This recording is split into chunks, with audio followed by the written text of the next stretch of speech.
गौरी पुत्र गणेश भगवान की जय। जय श्री कृष्णा, राधे राधे। नमस्कार दोस्तों, आपके अपने YouTube चैनल एक्सप्लोरिंग देवस्थानम में आपका स्वागत है। इस वीडियो में हम योगिनी एकादशी का व्रत किस दिन रखा जाएगा, उसकी पूजा विधि क्या है एवं उसके महत्व के बारे में बताने जा रहे हैं। अगर आपको यह वीडियो पसंद आए तो इसी तरह के आगे के व्रत त्योहारों की सही तिथि और व्रत कथा को जानने के लिए हमारे चैनल को लाइक एवं सब्सक्राइब अवश्य करें। तो आइए शुरू करते हैं। योगिनी एकादशी पर भगवान विष्णु की पूजा करना काफ़ी शुभ माना जाता है।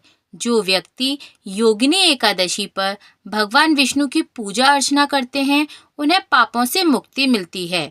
माना जाता है कि योगिनी एकादशी व्रत करने वाले लोगों को मृत्यु के बाद भगवान विष्णु के चरणों में जगह प्राप्त होती है।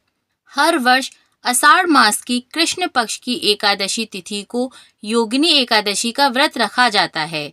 इस बार योगिनी एकादशी 21 जून को पड़ रही है।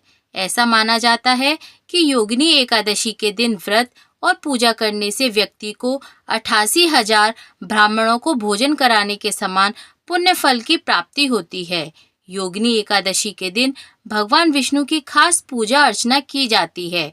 माना जाता है कि इस दिन व्रत करने से व्यक्ति के सभी पाप मिट जाते हैं।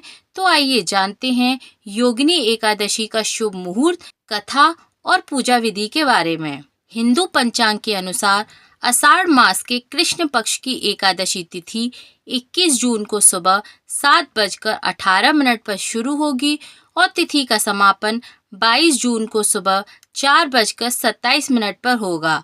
इस व्रत का पारण 22 जून को दोपहर 1:47 से शाम 4:35 पर होगा। उदया तिथि को ध्यान में रखते हुए एकादशी व्रत 21 जून को किया जाएगा, वहीं व्रत का पारण 22 जून को किया जाएगा। योगिनी एकादशी के दिन सुबह स्नान के बाद भगवान विष्णु और माता लक्ष्मी की विधिवत पूजा करें। भगवान को फल फूल अर्पित करें और श्रद्धा के साथ उनकी आरती पूजन करें। गुड़ चने का प्रसाद भी चढ़ाएं। इस पूजा से भगवान विष्णु आपके जीवन में सकारात्मक ऊर्जा का प्रवेश करेंगे, वहीं माता लक्ष्मी आपके धन के भंडार को भी भरेंगी। जो भक्त योगिनी एकादशी का व्रत रखते हैं, उनके समस्त पाप मिट जाते हैं। योगिनी एकादशी का व्रत करने से व्यक्ति को मृत्यु के बाद नरक के कष्टों से मुक्ति मिलती है। इस व्रत को करने वाले भक्तों को यमदूतों के बजाय देवदूत आकर स्वर्ग की ओर ले जाते हैं। योगिनी एकादशी व्रत और भगवान विष्णु की कृपा से मोक्ष की प्राप्ति होती है। इस व्रत के पुण्य से व्यक्ति को 88,000 ब्राह्मणों को भोजन कराने जितना पुण्य फल मिलता है। इससे उसका जीवन धन्य हो जाता है और उसे स्वर्ग में सम्मानजनक स्थान प्राप्त होता है। तो आइए अब शुरू करते हैं योगिनी एकादशी की व्रत कथा। प्राचीन समय में अलकापुरी नगर में राजा कुबेर के महल में हेम नामक एक माली रहता था। उसका काम भगवान शिव की पूजा के लिए मानसरोवर से फूल लाना था। एक दिन अपनी पत्नी के साथ समय बिताने के कारण वह देर से फूल लेकर दरबार में पहुंचा। इससे क्रोधित होकर राजा कुबेर ने उसे कोढ़ रोग का श्राप दे दिया। श्राप के कारण हेम माली भटकने लगा और एक दिन मार्कंडेय ऋषि के आश्रम में पहुंच गया।